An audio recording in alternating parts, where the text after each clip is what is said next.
Hi, welcome to ROMAT. Today I'm doing a series of videos on histograms. Suppose you asked a sample of students to indicate their favorite snack food. The following set represents the results you collected. Okay, so a better way to summarize the data would be to make a table with your favorite snacks and frequency of each. A tally column can help you organize your counting. A relative frequency is the percentage of the observation in each category. So what I'm going to ask you to do is I'm going to ask that you pause and do the tally on your own, because watching me doing this tally could be tedious at best.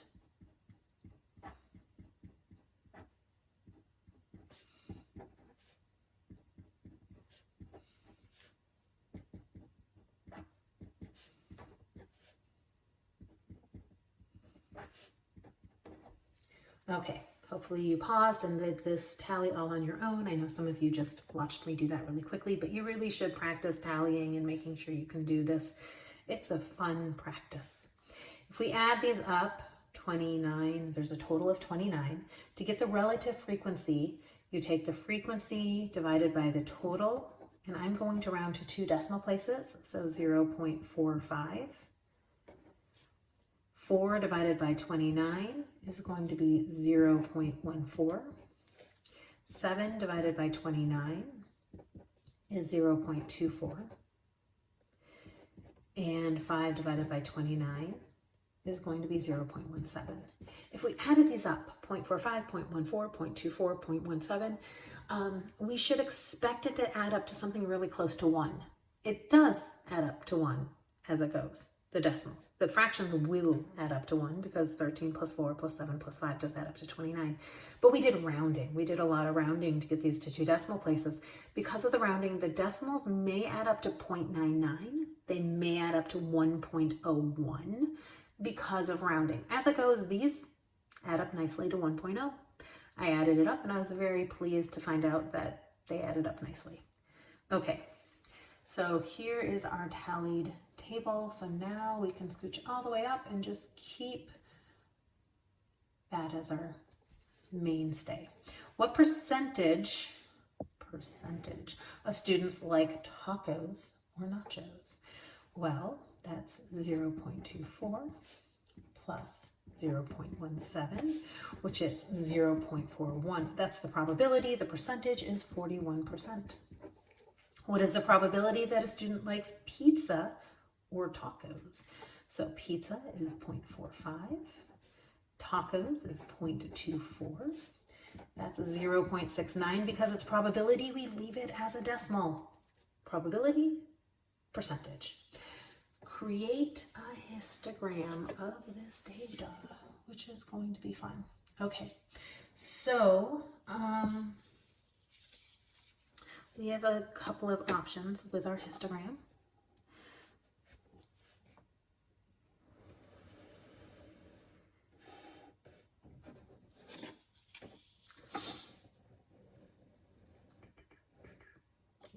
Ooh, that's really high. Okay.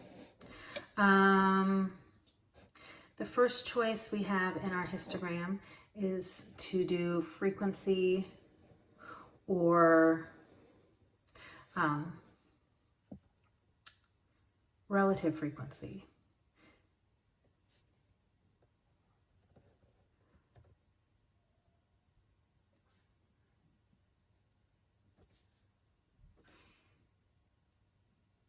So what I'm doing here, if you want to see, is I'm measuring out, because I'm being very picky, I'm measuring everything out a 1/2 inch because I have a ruler. And I think I'm going to do relative frequency. And since it goes up to 0.45, what I'm going to do is I'm going to do 1, 2, 3, 4, 5, 6, 7, 8, 9, 10. And each of these is going to be, every 2 is going to be 0.1, 0.2, this is 0.3, 0.4, and 0.5. Okay, so this is going to be the relative frequency. I went a little bit out for the first one, so it's not touching here. This is going to be pizza,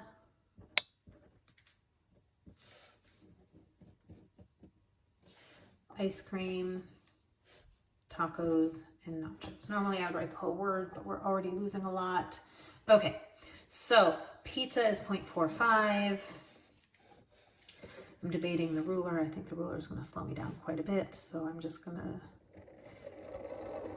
go with the fact that I tend to do very straight lines.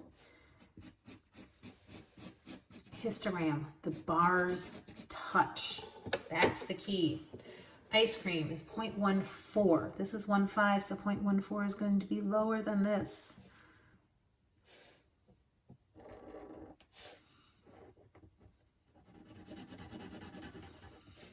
Tacos is 0.24. Well, it's 2.5, so it needs to be lower.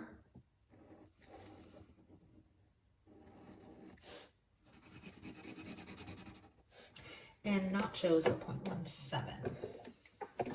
That's 1.5, so it needs to be higher than 1.5, 1.7.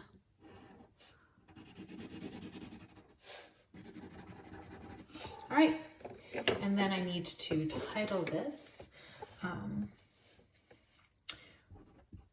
Students' Favorite Snacks. So I have this, I have, I'll come all the way up here so I can say ice cream, taco, nacho, snacks. All right, so now I have everything labeled. I have the histogram labeled, I have the output, the input, everything's labeled. The bars are all touching, relative frequency labeled, everything is done. You can read everything, you can understand what everything is. We have our histogram. Okay, I hope you've enjoyed this video. Please subscribe to my YouTube channel, like my Facebook page, and I'll see you in the next video. Thanks.